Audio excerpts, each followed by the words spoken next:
Hello বন্ধুরা, সবাইকে স্বাগত জানাই স্টাডি সাকসেস কোচিং সেন্টারে। বন্ধুরা, তোমরা জানো তোমাদের আরআরবি গ্রুপ ডি 2025 জন্য আমরা কিন্তু ক্লাস শুরু করেছি। তো আজকে আমাদের ক্লাস নম্বর 7। আগের দিন আমরা যে ক্লাসটা করেছিলাম সেটা হচ্ছে 20 সেপ্টেম্বর 2018 এই সেকেন্ড শিফটের থেকে 10খানা কোশ্চেন আলোচনা করেছিলাম, একদম এক্সট্রা ডিটেলস দিয়ে সুন্দরভাবে এক এক করে ক্লাস কোশ্চেনগুলো আলোচনা করেছিলাম, কারেন্ট অ্যাফেয়ার্সগুলো আপডেট করে দিয়েছিলাম। তো একই রকমভাবে আজকেও আমরা কিন্তু সেই রকমই কিছু কোশ্চেন, 10খানা কোশ্চেন রয়েছে, একদম এক্সট্রা ডিটেলস দিয়ে আলোচনা করব। ঠিক আছে, কারেন্ট অ্যাফেয়ার্স যেগুলো থাকবে সেগুলো আপডেট করে দেওয়া হবে। তো দেখো, আজকের ক্লাসের ফার্স্ট কোশ্চেন যেটা রয়েছে, নিম্নলিখিতগুলির মধ্যে কোনটি জাইলেমের অংশ নয়? জাইলেমের অংশ নয় কোনটা? তো সঠিক অ্যান্সার হয়ে যাবে এখানে, দেখো option number B, sieve tubes কিন্তু এটা কিন্তু জাইলেমের অংশ নয়। বাকি দেখো জাইলেম ফাইবার্স, ভেসেলস আর হচ্ছে ট্রাডিক্স, এগুলো প্রত্যেকটাই জাইলেমের অংশ। এখান থেকে আরও একটু তোমাদের ভালোভাবে দেখে নাও। জাইলেম উদ্ভিদের মূল থেকে পাতায় জল ও খনিজ পদার্থ পরিবহনের জন্য দায়ী। মানে উদ্ভিদের মূল থেকে পাতায় যে জল ও খনিজ পদার্থ পরিবহন করে জাইলেম। তো এই জাইলেমের প্রধান যে উপাদানগুলো সেগুলো হচ্ছে ট্রাকিডস, ভ্যাসেলস, তারপর হচ্ছে জাইলেম ফাইবার্স আর হচ্ছে জাইলেম পেরেনকাইমা। এটাও মনে রাখো, জাইলেম পেরেনকাইমা। আর এই যেটা আমাদের অ্যান্সারটা হলো, এই যে সিপ টিউবস, এটা কি না, এটা হচ্ছে ফ্লোয়েমের অংশ, যা খাদ্য পরিবহন করে। এরপরে চলে যাও 12 নম্বর কোশ্চেন, অর্থাৎ আমাদের আজকের ক্লাসে 2 নম্বর কোশ্চেন। একটি অবতল দর্পণের বক্রতার কেন্দ্রস্থলে বস্তু রাখলে চিত্রটি কোথায় গঠিত হবে? একটি অবতল দর্পণের বক্রতার কেন্দ্রস্থলে যদি বস্তুটা রাখা হয়, তখন চিত্রটা দেখতে কেমন হবে? না, এখানে দেখতে কেমন বলেনি, এখানে কোথায় গঠিত হবে সেটা জিজ্ঞেস করছি। তো গঠিত হবে হচ্ছে বক্রতার কেন্দ্রে যদি রাখা হয় তাহলে বক্রতার কেন্দ্রেই গঠিত হবে। তো আরও ভালো করে দেখে নাও, অবতল দর্পণে যখন বস্তু বক্রতার কেন্দ্রে রাখা হয় তখন চিত্রও কিন্তু বক্রতার কেন্দ্রে গঠিত হয়। তো চিত্রের প্রকৃতিটা কীরকম হয়, অবতল দর্পণে চিত্রের প্রকৃতিটা কীরকম হয় না, এক্ষেত্রে কিন্তু একদম বাস্তব হবে, উল্টো হবে আর হচ্ছে সমান আকারের হবে। এই 3টে কথা কিন্তু অবশ্যই মনে রাখতে হবে। 13 নম্বর দেখো, ENAM ন্যাশনাল এগ্রিকালচার মার্কেট পোর্টালের নগদবিহীন লেনদেন সক্রিয় করতে কেন্দ্রীয় সরকার কোন বেসরকারি ব্যাংকের সঙ্গে চুক্তি করেছেন? বলো। তো এটা চুক্তি করেছিল এই যে আইসিআইসিআই ব্যাংকের সাথে, আইসিআইসিআই ব্যাংকের সাথে চুক্তি করেছিল। ইনাম মানে হচ্ছে ইলেকট্রনিক ন্যাশনাল এগ্রিকালচারাল মার্কেট, হলো একটি অনলাইন ট্রেডিং প্ল্যাটফর্ম যা কৃষকদের ন্যায্য দামে ফসল বিক্রি সহায়তা করে। কেন্দ্র সরকার আইসিআইসিআই ব্যাংকের সঙ্গে চুক্তি করে ক্যাশলেস ট্রানজাকশান সিস্টেম চালু করে। এই ব্যবস্থায় কৃষকরা ডিজিটাল পেমেন্ট এবং অনলাইন রিসিপ্ট পেতে পারে। এটি ভারতের কৃষি বাজারে স্বচ্ছতা ও ডিজিটালাইজেশন বাড়াতে সাহায্য করে। তারপরে দেখো 14 নম্বর কোশ্চেন, আমার গাঁও আমার বিকাশ, অর্থাৎ বাংলা যদি বলা হয় তাহলে আমাদের গ্রাম আমাদের উন্নয়ন, এই যে কর্মসূচি কোন রাজ্য সরকার মার্চ 2018-তে শুরু করে গ্রামীণ জনগণের সঙ্গে উন্নয়নের সংযোগ স্থাপনের উদ্দেশ্যে? তো এটা করেছিল হচ্ছে উড়িষ্যা রাজ্য সরকার এটা শুরু করেছিল। এই প্রকল্পের লক্ষ্য ছিল হচ্ছে গ্রামীণ মানুষের মতামত নিয়ে স্থানীয় উন্নয়ন প্রকল্প পরিকল্পনা করা। উদ্যোগটি চালু করেন তৎকালীন উড়িষ্যার মুখ্যমন্ত্রী নবীন পট্টনায়ক। সরকার ভিডিও কনফারেন্স এবং ভ্যান প্রচার অভিযানের মাধ্যমে সরাসরি জনগণের সঙ্গে সংযোগ স্থাপন করেছিলেন। তারপরে 15 নম্বর কোশ্চেন, নিম্নলিখিত কোন ক্রীড়াবিদদের আত্মজীবনীর নাম? Playing it my way.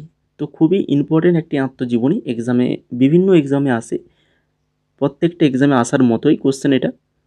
তো এটা সঠিক অ্যান্সার হবে option number C, Sachin Tendulkar. Sachin তেন্ডুলকরের আত্মজীবনী, যেটা হচ্ছে প্লেয়িং ইট মাই ওয়ে। তো playing it my way Sachin তেন্ডুলকরের আত্মজীবনী বইটি প্রকাশিত হয়েছে 2014 সালে। এটি লিখেছিলেন, মানে সহলেখক হচ্ছেন বরিয়া মজুমদার। বইটি তার ক্রিকেট কেরিয়ার, শৈশব এবং ভারতীয় দলের অভিজ্ঞতা বিস্তারিতভাবে তুলে ধরা হয়েছে এখানে। 16 নম্বর কোশ্চেন, আলমাট্টি বাঁধ। আলমাট্টি বাঁধ কোন নদীর উপর নির্মিত? আলমাট্টি বাঁধ এটা রয়েছে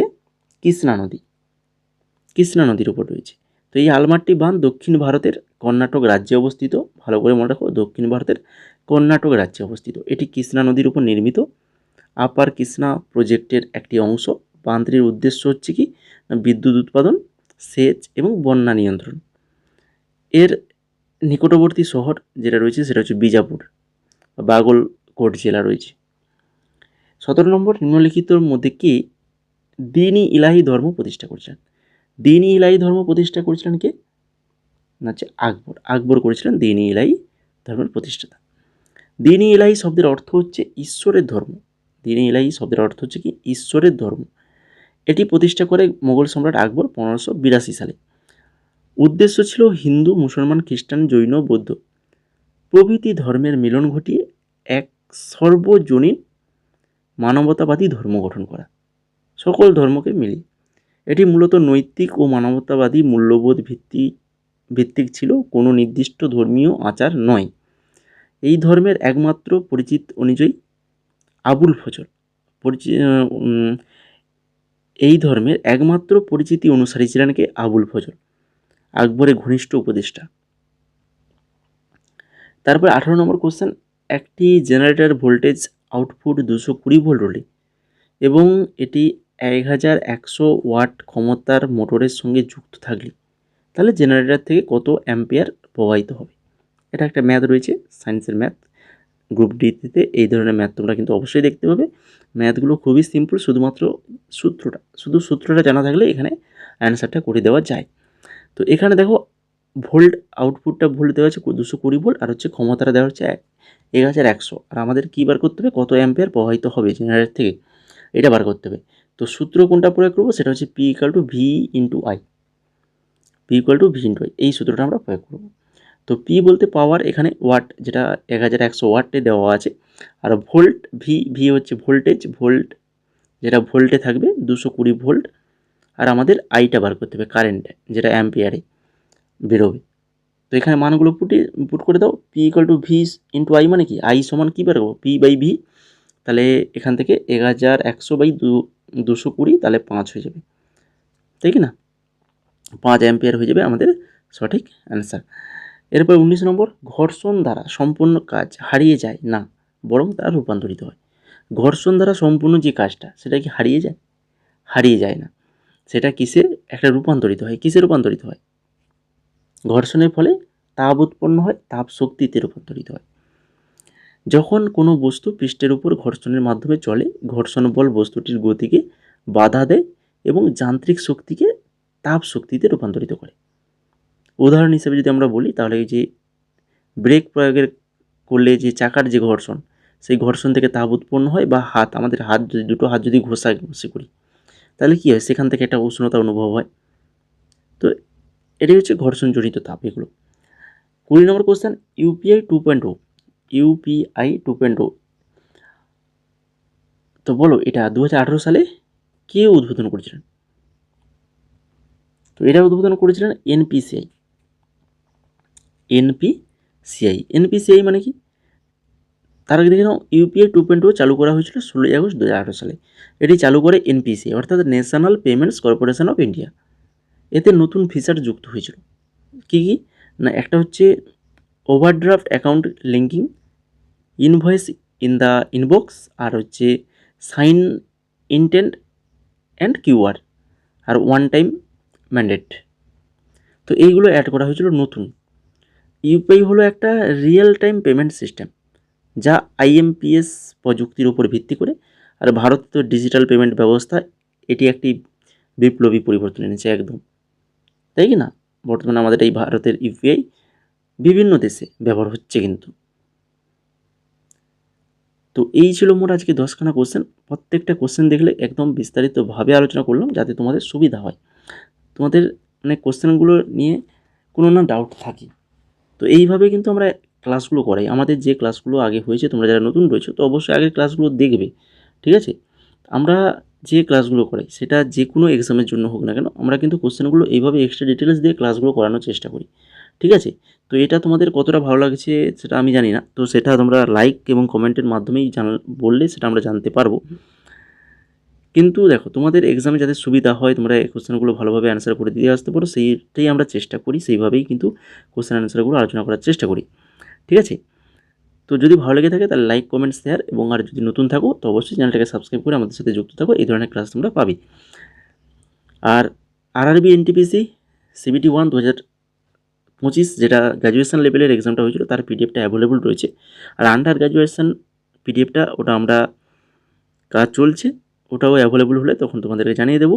তো এই পিডিএফটা এখন অ্যাভেলেবল, একদম অধ্যায় ভিত্তিক 18খানা টপিকে ভাগ করে দেওয়া আছে। প্রত্যেকটা কোশ্চেন কিন্তু মানে অজস্র এক্সট্রা ডিটেলস দিয়ে ভরে দেওয়া আছে, ঠিক আছে? অনেক এক্সট্রা ডিটেলস রয়েছে, প্রত্যেকটা কোশ্চেনে রয়েছে। আর প্রাইস রাখা হয়েছে মাত্র 55 টাকা। মাত্র 55 টাকায় তোমরা এই পিডিএফটা পেয়ে যাবে। যদি নিতে চাও তাহলে আমাদের হোয়াটসঅ্যাপ নাম্বার রয়েছে, এই হোয়াটসঅ্যাপ নাম্বারে মেসেজ করো। 1862খানা কোশ্চেন রয়েছে, 1862খানা, একদম অধ্যায় ভিত্তিকভাবে ব্যাখ্যা সহ। এছাড়া বিভিন্ন এক্সামের জন্য তো পিডিএফ অ্যাভেলেবল রয়েছে। এসএসসি অর্থাৎ স্টাফ সিলেকশন কমিশন, এমটিএস এবং স্টেনোর পিডিএফ রয়েছে, সিএইচএসএলের পিডিএফ রয়েছে, এবং আমাদের ওয়েস্ট বেঙ্গলের ডাব্লিউবিপিএসসি বা ডাব্লিউবিপি কেপি এবং ডাব্লিউবিএসএসসি গ্রুপ সিডি সকল এক্সামের জন্যই এই পিডিএফটা, আমরা যে পিডিএফটা বানিয়েছি, খুবই হেল্পফুল হবে। গতকাল যে এক্সামটা হয়ে গেল ওয়েস্ট বেঙ্গল পুলিশের, সেখানে কিন্তু আমাদের এই পিডিএফ থেকে অনেক কোশ্চেন কমন এসেছে, যেটা নিয়ে আমরা ক্লাসও করেছি, কোশ্চেনগুলো আলোচনা করেছি। তো যদি তোমরা দেখতে চাও তো অবশ্যই ক্লাসটা দেখে নেবে। আর পিডিএফটা যদি নিতে চাও, এই পিডিএফের প্রাইস রয়েছে মাত্র 49 টাকা। 49 টাকায় তোমরা এই 8200 প্লাসের কোশ্চেন অ্যান্সারের পিডিএফটা পেয়ে যাবে। এর সঙ্গে আরও কোশ্চেন বাড়বে এখানে, ঠিক আছে? 9000-এর কাছাকাছি কোশ্চেন চলে যাবে যখন আমরা সেপ্টেম্বর পর্যন্ত কারেন্ট অ্যাফেয়ার্স দিয়েছি। তো সেপ্টেম্বরের পরে যে কারেন্ট অ্যাফেয়ার্সগুলো, এগুলো যদি আমরা অ্যাড করে দিই তাহলে কিন্তু আরও কোশ্চেনের লেভেলটা আরও বেড়ে যাবে, কোশ্চেনগুলো, ঠিক আছে? কোশ্চেনের পরিমাণটা আরও বেড়ে যাবে। 49 টাকায় পেয়ে যাবে, কোনো প্রাইস যেইকে সেই থাকবে, কোশ্চেন বেড়ে গেলে প্রাইসও বাড়বে না, 49 টাকাই থাকবে। তো যদি নিতে চাও তাহলে আমাদের হোয়াটসঅ্যাপ নাম্বার রয়েছে, তো ওই হোয়াটসঅ্যাপ নাম্বারেই তোমরা কিন্তু মেসেজ করো, যে পিডিএফটা নেবে সেটা নিয়ে মেসেজ করবে,